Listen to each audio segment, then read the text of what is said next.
अगर तुम्हें अपने इर्द गिर्द अंधेरा दिखाई दे रहा है तो एक बार दोबारा देखो। हो सकता है तुम खुद ही रोशनी हो।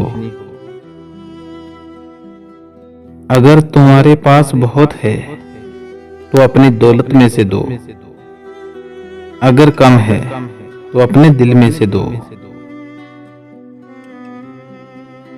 जो चीज आए और चली जाए, तुलू हो और फिर गरूब हो जाए, मैं उससे मोहब्बत नहीं करता। मोहब्बत करने वाले आखिरकार कहीं और नहीं मिलते, वो हमेशा एक दूसरे में होते हैं। मोमबत्ती की तरह बनना आसान नहीं है। दूसरों को रोशनी देने के लिए खुद जलना पड़ता है। तुम पढ़ने से सीख सकते हो, लेकिन समझने के लिए तुम्हें मोहब्बत की जरूरत है।